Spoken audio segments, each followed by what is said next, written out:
भारतीय न्यूज सीधा, सटीक और निष्पक्ष। एआई ऑटोमेटेड जर्नलिज्म और रोबोटिक पत्रकारिता, हिंदी में कहें तो एआई स्वचालित पत्रकारिता और रोबोटिक जर्नलिज्म। आज के समय में आर्टिफिशियल इंटेलिजेंस यानी कि एआई ने लगभग हर क्षेत्र में अपनी उपस्थिति दर्ज कराई है, चाहे वो स्वास्थ्य हो, शिक्षा हो, कृषि, उद्योग, व्यापार, सुरक्षा या फिर मनोरंजन और मीडिया क्यों ना हो। जी हाँ, मीडिया इंडस्ट्री भी इससे अछूती नहीं रही है। अब खबरें रोबोट पढ़ेंगे, ये कोई भविष्य की बात नहीं रही, बल्कि वर्तमान की हकीकत बन गई है। एआई और रोबोटिक्स के विकास के साथ न्यूज़ एंकर रोबोट या वर्चुअल एआई एंकर कई देशों में पहले से ही प्रयोग में लाए जा रहे हैं। उत्तर भारत के न्यूज़ चैनल आज तक की एआई न्यूज़ एंकर सना की बात हो या फिर दक्षिण भारत के Kannada news channel power TV की प्रेजेंटर सौंदर्या की बात हो, आज देश के हर हिस्से के न्यूज़ चैनल्स में एआई एंकर जगह बना रहे हैं। नमस्कार, मैं हूं मोनू सिंह राजावत और आप देख रहे हैं टेक वार्ता और आज का विषय है एआई ऑटोमेटेड जर्नलिज्म और रोबोटिक पत्रकारिता।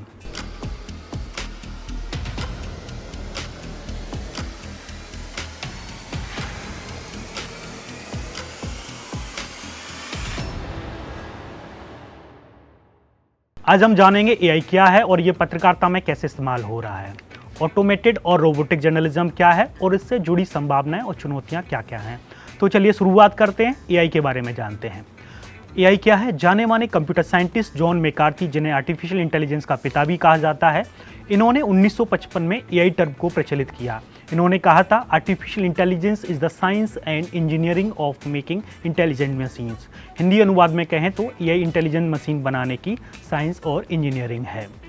सरल शब्दों में कह सकते हैं तो एआई यानी एक ऐसी तकनीक जो मशीनों को इंसानों की तरह सोचने और फैसले लेने लायक बनाती है। आर्टिफिशियल इंटेलिजेंस एक ऐसी इंटेलिजेंस है जो मशीनों में मानव द्वारा बनाई जाती है, अर्थात जो इंटेलिजेंस मशीनों द्वारा उपयोग की जाती है वह आर्टिफिशियल इंटेलिजेंस है। इसका उद्देश्य मशीनों में मानव जैसी बौद्धिक क्षमता का विकास करना है, ताकि मशीनें विभिन्न परिस्थितियों के अनुरूप निर्णय ले सकें और थोड़े से मानव इनपुट पर कार्य पूरा कर सकें। आपने देखा होगा, एआई अब सिर्फ फिल्मों की बात नहीं रही है, बल्कि हमारे रोजमर्रा के जीवन में भी उपयोगी हो रही है, जैसे मोबाइल की सिफारिशें। मोबाइल एल्गोरिदम व्यक्तिगत सुझाव या कहें कि पर्सनलाइज कंटेंट प्रदान करने के लिए यूजर्स के डेटा और व्यक्तिगत व्यवहार का उपयोग करते हैं, ताकि ऐसा कंटेंट प्रस्तुत किया जा सके जो यूजर्स की रुचियों के अनुरूप हो। वैसे ही वॉइस असिस्टेंट सिरी और एलेक्सा जैसे AI voice assistant voice command को प्रोसेस करने के लिए एआई और एनएलपी यानी कि नेचुरल लैंग्वेज प्रोसेस का इस्तेमाल करते हैं, जिससे रिमाइंडर को सेट करना हो या फिर स्मार्ट डिवाइस को नियंत्रित करना हो या फिर प्रश्नों का उत्तर देना हो संभव हो गया है। वैसे ही कारों में ऑटो पायलट एआई कारों को सेंसर, कैमरे और रेडार से जुड़ी प्रणालियों के जरिए आसपास का डेटा समझने में मदद करता है। इससे कार अपने आसपास के वातावरण को पहचान सकती हैं और उस पर सही प्रतिक्रिया दे सकती हैं, जैसे गाड़ी चलाना, ब्रेक लगाना या फिर मोड़ लेना।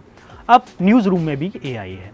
एआई न्यूज़ रीडिंग, रिपोर्टिंग और कंटेंट सजेशन में अहम रोल निभा रहा है।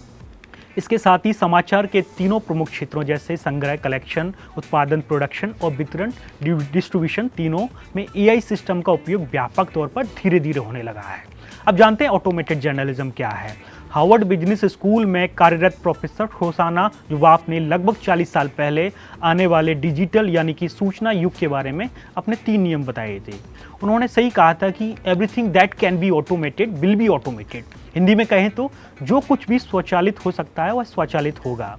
ऑटोमेटेड जर्नलिज्म या हिंदी में कहें स्वचालित पत्रकारिता एक ऐसा सिस्टम है जिसमें कंप्यूटर, एआई सॉफ्टवेयर और टूल्स की मदद से खुद न्यूज़ रिपोर्ट्स लिखता है और तैयार करता है।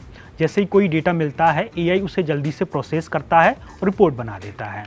कई मीडिया हाउस अब स्वचालित पत्रकारिता का इस्तेमाल कर रहे हैं, खासकर financial reports, stock update, weather forecasting और खेल परिणाम जैसी नियमित जानकारी को जल्दी और सही तरीके से देने के लिए। इससे उन्हें ज़्यादा समय और संसाधन बचाने में मदद मिलती है। उदाहरण के लिए खेल का स्कोर से समझ सकते हैं। आजकल एआई और डेटा आधारित सिस्टम ने खेल रिपोर्टिंग के तरीकों को पूरी तरह बदल दिया है। मैच के हर स्कोर, हर पल की अपडेट और हर महत्वपूर्ण घटना अब स्वचालित रूप से दर्ज हो रही है। सिस्टम खेल की गति को समझते हुए सीधे खेल के आंकड़ों से मैच स्कोर और रिपोर्ट तैयार कर देते हैं। इससे तकनीक से पत्रकारों को सिर्फ लिखने का काम नहीं मिलता, बल्कि वे इन नए डेटा टूल्स का सही इस्तेमाल करने के लिए तैयार हो रहे हैं। वैसे ही मौसम की रिपोर्ट की बात करें तो क्या आपने कभी सोचा है कि मौसम की रिपोर्ट इतनी सटीक और तेज़ी से कैसे मिल जाती है या तैयार कैसे हो जाती है? सब ऑटोमेटेड जर्नलिज्म की बदौलत संभव हो पाया है। आजकल एआई और उन्नत डेटा एनालिटिक्स सिस्टम मौसम की हर स्थिति का विश्लेषण करते हैं। जैसे ही कोई बदलाव होता है, ये सिस्टम तुरंत आंकड़ों को इकट्ठा करके सटीक रिपोर्ट तैयार करते हैं। वहीं बात करें स्टॉक मार्केट अपडेट की, शेयर बाजार की जानकारी अब मिनटों में कैसे मिल जाती है? इसका जवाब है ऑटोमेटेड जर्नलिज्म। एआई और डेटा एनालिटिक्स अब शेयर बाजार के हर उतार चढ़ाव को ट्रैक करते हैं। जैसे ही कोई बड़ा बदलाव आता है, ये सिस्टम तुरंत रिपोर्ट तैयार कर देते हैं। बहुत बड़े मीडिया संस्थान जैसे एसोसिएटेड प्रेस, वॉशिंगटन पोस्ट और फोर्ब्स जैसे मीडिया समूह एआई आधारित रिपोर्टिंग से हजारों लेख हर साल पब्लिश करते हैं। अब हम जानेंगे रोबोटिक जर्नलिज्म क्या है। ये एक कदम आगे की बात है। यहाँ रिपोर्टिंग, एडिटिंग और यहाँ तक कि न्यूज़ पढ़ना भी रोबोट या एंकर कर रहे हैं। चीन में जिनुआ न्यूज़ एजेंसी ने दुनिया में सबसे पहले एआई आधारित वर्चुअल न्यूज़ एंकर लॉन्च किया था, जो बिना थके 24 घंटे न्यूज़ पढ़ सकता है। भारत में भी कई न्यूज़ चैनल अब एआई एंकर का इस्तेमाल कर रहे हैं। यह सस्ता, तेज़ और लगातार काम करने वाला समाधान है। भारत में भी बहुत सारे राष्ट्रीय और क्षेत्रीय चैनल जैसे Republic TV, Zee News, India Today, ABP News, TV 9 और न्यूज़ 18 इंडिया आदि एआई एंकर का उपयोग कर रहे हैं, जहां पर डेटा आधारित और रियल टाइम खबरें बिना देरी के प्रस्तुत हो रही हैं। वो हम बात करेंगे इंसान बनाम एआई। अब सवाल ये उठता है कि क्या इंसान न्यूज़ रूम से बाहर हो जाएगा? इसका उत्तर आता है नहीं। एआई तेज़ है, लेकिन उसमें इंसान जैसी समझ, संवेदनशीलता और सवाल पूछने की क्षमता नहीं है। एक अच्छी कहानी को महसूस करने और समझने के लिए इंसानी नज़रिया जरूरी है। तो हम बात करेंगे भविष्य में न्यूज़ रूम का मॉडल क्या होगा। तो उत्तर आता है एआई और इंसान का एक साथ, यानी कि बेहतर पत्रकारिता। अब इससे जुड़े कई एथिकल चैलेंजेस भी हैं, उनकी भी बात करते हैं। एआई से जुड़े कुछ बड़ी चिंताएं भी हैं, जैसे फेक न्यूज़। एआई के जरिए गलत जानकारी का प्रसार तेजी से हो सकता है। डीफेक, एआई से जुड़े वीडियो और ऑडियो क्लिप्स बनाकर भ्रम फैलाना आसान है। बायस इन एल्गोरिदम, एआई उसी डेटा से सीखता है जो हम उसे देते हैं। अगर डेटा पक्षपाती है तो न्यूज़ भी हो सकती है। इको चैम्बर, एआई लोगों को सिर्फ उन्हीं विचारों को दिखाता है जो उन्हें पसंद हो, जिससे कहीं ना कहीं लोग समाज में अन्य विचारों, सूचनाओं से वंचित रह जाएंगे और समाज में इको चैम्बर की सिचुएशन बन जाएगी। इसलिए ज़रूरत है सही रेगुलेशन और पत्रकारिता की और जागरूकता की। एआई और जर्नलिज्म का मेल पत्रकारिता को नया रूप दे रहा है, जहां एक तरफ रफ्तार है, वहीं दूसरी तरफ सवाल भी हैं। भविष्य में शायद हम होलोग्राम एंकर देखेंगे या पर्सनलाइज्ड न्यूज़ अपनी भाषा में एआई से सुनेंगे। लेकिन तकनीक एक टूल है, दिशा हमें तय करनी है। तो दोस्तों, ये थी आज की टेक वार्ता। अगर आपको हमारा एपिसोड पसंद आया हो तो शेयर करें, सब्सक्राइब करें और कमेंट में बताएं कि अगला एपिसोड किस विषय पर हो।